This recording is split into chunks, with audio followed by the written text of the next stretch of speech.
Hey everybody, just doing a quick update. I hope you enjoyed the turnaround of the Titan that I put in there, the Reaver Titan. This is the second Reaver Titan that I've done. Enjoyed doing this one. I went for more of a static standard pose on this one, just sort of standing there bracing to fire. I do have another gun that can be on this side. This is a chain fist that's on there. Actually, I have my light in an awkward position from when I was on a live stream recently. There we go, a little bit better. I know that I wasn't going to do like drastically different scenes on each large base, but I do like to put some things. I've kind of realized that part of the fun for me is to create little scenes with 8mm Space Marines or other kinds of infantry and things on these bases. What I elected to do, this particular Titan Legion I initially chose because they are sometimes allied with Ultramarines, and I just wanted Ultramarines because I did an Ultramarines army. I wanted to have something that kind of matched in the lore, and so what I have here are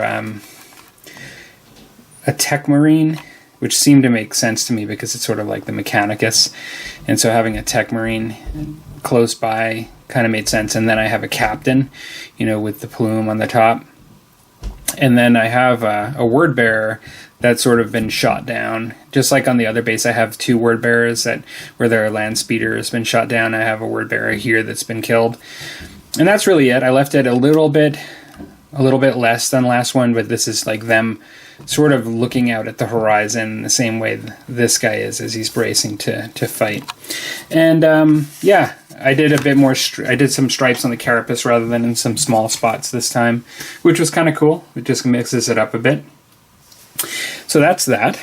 Oh, and one thing I did do, I say that's that, but I actually did. I always find it fun, just like on the Flamers I did before. I did do some what do you call it?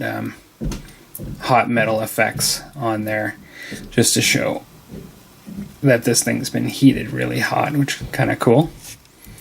And so after that, what'll be coming up next is likely going to be Orcs and Goblins, but for this I will be trying to quickly get to do some Knights, and so these are Knight Lancers. Now 2 came in the starter set, and I got another box of 2, so I grabbed the box here just as a show and tell. But essentially I'll be doing these guys next, which look like this, and you guys have probably seen them maybe as the full-size Knights, and so that's what they look like. That's about the size they are. They're normally huge, but in this case, for 8mm, they're kind of small. I have some other stuff that I'm planning on doing. In order to get proper artillery crew for my goblins, I have some of the miniatures that came with the catapult, or I should say the stone thrower, the goblin stone thrower, and so working goblin stone thrower. So I have some of these that are the original models. And one of them is this guy here. This just like connects to it. And then I have a bully, because you need 3 crew. I have another bully for my second stone thrower, and then I have another one of these rock guys that you just saw, but then I am adding some ones that, this is an old goblin. It's much older than these models that I ended up getting recently. And so I'm going to throw him in there just as somebody that's part of the crew. This is actually not a goblin. This is actually an old marauder orc that was part of artillery. And I'm just going to throw him in there. He'll just count as one of the crew. And moving away from artillery for a second, because I am wanting to put orc shamans in with my black orcs, I have this one here, and rather than use my savage all the time, my savage shaman, I want to use this classic one and paint this classic one up, which is it's got to be probably one of my favorite orc and goblin like single miniatures, I would say. He's really cool. For other artillery, or I should say I have some other stuff. I have some Marauder artillery. I have this guy here who I got this in a trade a long time ago. I don't even remember where. But I have this orc. This orc. And I think the one that I just showed you was the third. The one that had his hand kind of pointing forward. It's his hand's out with his palm. And this one's pointing forward. I also have this one, which I believe came with a bolt thrower.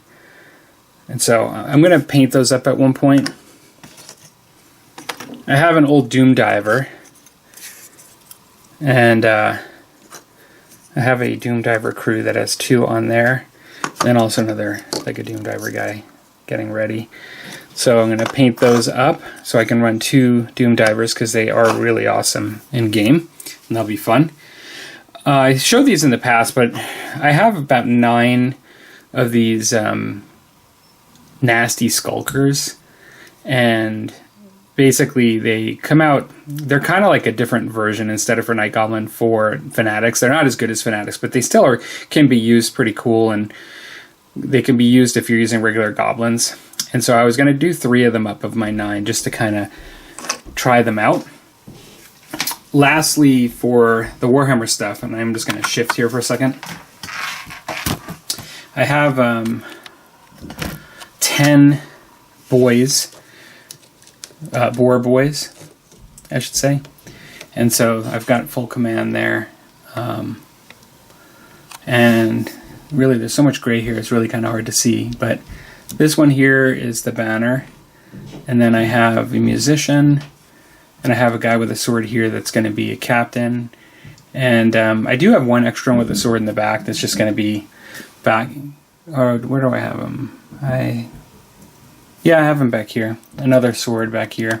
I didn't get all these at once, and so I kind of cobbled these together.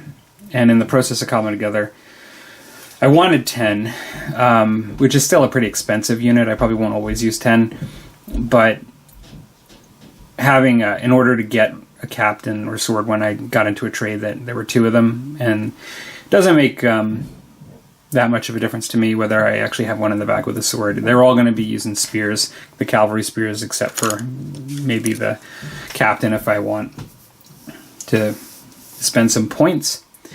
And then lastly, this isn't Warhammer related, but for those of you who may remember, I may have showed this on a video when I was showing 3D printing. I'm in the process. I've just got some base paint on. I don't have any base paint on the sword there yet. I'm going to airbrush this, but this is a Kirby 3D print that I did for one of my daughters who finished her first year of college, and I did a TMNT for my older daughter when she finished her first year. And my youngest likes Kirby in Dreamland from the old Wii. Like, she has memories of that as a little kid. I thought that this would be something she'd really enjoy. And so I'm going to paint this up. I still have to paint all of it, really. The shoes, like the cheek affects the eyes. I have to do second layers of paint and highlighting. Going to airbrush on this. But I think it looks a lot better now than it did before when I first started getting the paint on. And I did have a little imperfection here that I've just put some epoxy sculpt, but I'm sanding down, and I have a hole underneath in there that I had to plug to in order to hollow it out and let it drip out and stuff. So yeah, so that's me. Hope everybody's summer is going well, but I haven't really done much in a little bit. So as far as putting things up, I actually had taken a bit of a break in the last week plus for painting and stuff, maybe 2 weeks. And so hope everybody's doing well. Talk to you later.